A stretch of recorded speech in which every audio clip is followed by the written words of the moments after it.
इस्लाम जो है वो नेशन स्टेट में बिलीव नहीं करता। उनके यहाँ नेशन स्टेट का कंसेप्ट नहीं है। कुरानिक तौर पे इस्लाम के अंदर मुसलमान अगर मंगल ग्रह पे भी रह रहा है तो आपके शहर के मुसलमान को ये पता चल जाए कि मंगल ग्रह पे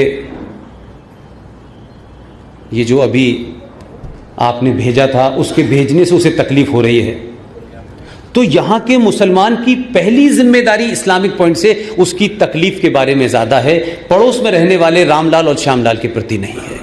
तो जो इस्लामिक स्टेट है उसमें उम्मा कहते हैं कि पूरी दुनिया में भी इस्लाम का मानने जो वाला रह रहा है वो पहले उसका भाई है, आप उसके हमवतन भाई हैं, आपकी समस्या उसकी समस्या नहीं है। लेकिन फलस्तीन में अगर इजराइल की गोली से मुसलमान मरेगा तो हम उसके लिए धरना निकालेंगे। लेकिन इसी देश में सिख जो 2.5% कम्युनिटी है, अगर उसके साथ किसी मेजॉरिटी ने कोई अत्याचार कर दिया है तो इनके साथ नहीं खड़े होंगे, क्योंकि इनसे हमारा सिर्फ रिश्ता मुल्क का है, मजहब का नहीं है।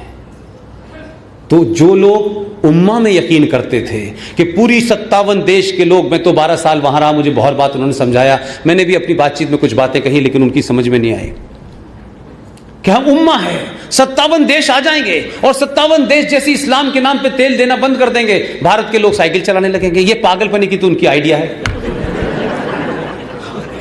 अब इससे तो आप नहीं लड़ सकते। लेकिन अब 57 देशों में से कितने आए निकल के उम्मा में उसे बचाने के लिए, जिसने अपने बम का नाम इस्लामिक बम भी रख दिया।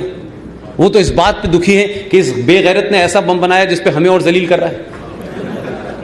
तो अब उनके साथ वो भी नहीं है, क्योंकि आपका आदमी ऐसा गया कि एक घटना के बाद बस मैं अपनी बात समाप्त कर दूंगा। भारत इजराइल के संबंध थे, कब से थे? 25 साल चले।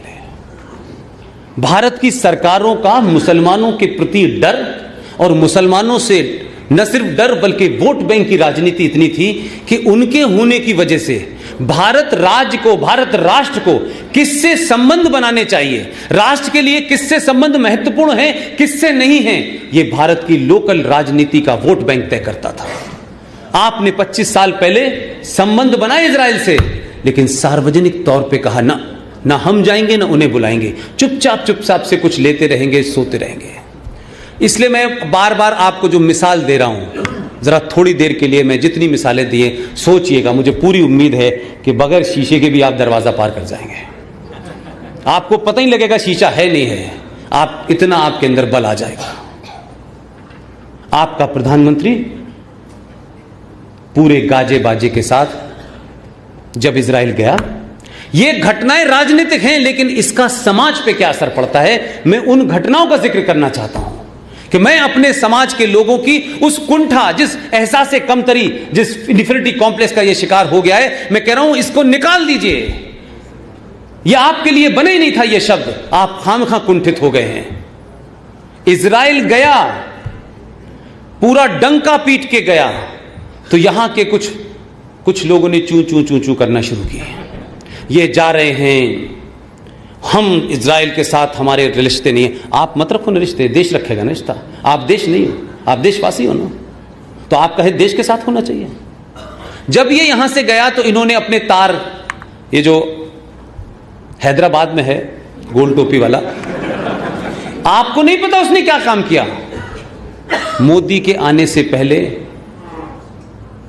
वो गया फलस्तीन, और हमास का नाम सुना है आपने, हिजबुल्लाह का नाम सुना है आपने, ये सब अंतर्राष्ट्रीय आतंकवादी संगठन हैं। उनसे बातचीत करने गया था कि भारत में कैसे हालात हैं। वो तस्वीर सबको वायरल हुई, लेकिन वो कम्युनल नहीं हो सकता। हमारे यहां साध्वी प्रज्ञा को फंसा करके खड़ा कर दो तो पूरा हिंदू समाज कम्युनल हो जाता है। तो प्रधानमंत्री जब यहां से गए, इजराइल गए, और इस मामले में तो ये मास्टर आदमी है, अच्छी विज्ञापन कंपनियां शर्माती हैं इसके सामने। बिना कुछ कहे, बिना कॉपी राइटिंग के ऐसा मैसेज देता है कि लोगों को लगता है यार इसमें क्या कहें क्या ना कहें। वहां गया, खुले तौर पे मिला, एक समुद्र के किनारे दोनों अपनी आधी पैंट चढ़ा के घूम रहे थे। ऐसा लग रहा था बरसों बाद भाई मिल गया है। और वहां वो कह रहा था Narendra Modi my brother, my brother. जितनी बार वो ब्रदर कह रहा था, आपके यहां के ब्रदर उतने कपकपाते थे। और उस पूरी यात्रा के बाद मैं उसका पॉलिटिकल मैनिफेस्टेशन बताना चाहता हूं। जब वो वहां से लौटा तो वापस आकर जब हिंदुस्तान आया तो जो 57 मुल्क हैं, जो अरब इजराइल का झगड़ा पिछले 60-70 साल से चल रहा था, आपने अपने हिंदुस्तान के वो अखबार पढ़े हैं जो पत्रकार खुद ही लिखते हैं, खुद ही पढ़ते हैं। दुनिया के सारे अखबार पढ़िए। और मैं जो बात आपसे कह रहा हूं कोई ऐसी नहीं है जो मेरे पास ही, आप पढ़िए, इंटरनेट है। उस यात्रा के बाद पूरे गल्फ के अंदर, पूरे इस्लामिक देशों में एक, मैंने कहा ना कि सडनली कोई कहता है कि यार शेर आया, शेर आया, शेर आया, बहुत देर तक लोग कहते हैं। यकायक जब आ जाता है तो आदमी सुध-बुध खो देता है आदमी अपने, ये नहीं कह पाता ये आ गया है कि नहीं आया है, उसकी समझ नहीं आता है। तो जो लोग कह रहे थे ऐसा ऐसा ऐसा, ये कातिल है, ये 2002 के दंगों का है, मुसलमान है, ये है, कहां कहां जाके लोगों ने नारे लगाए, कहां कहां उसको वीजा देने न देने की बात की।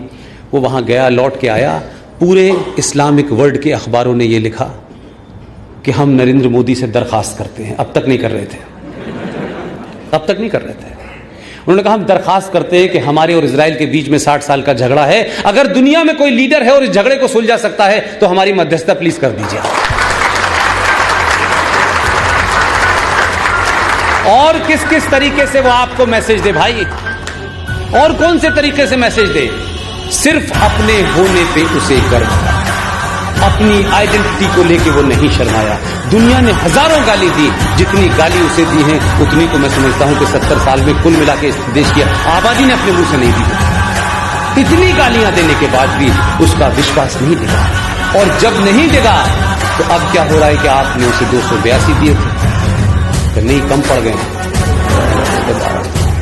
और जैसे जैसे आप अपनी ताकत का मुजाहरा सत्ता के साथ करेंगे,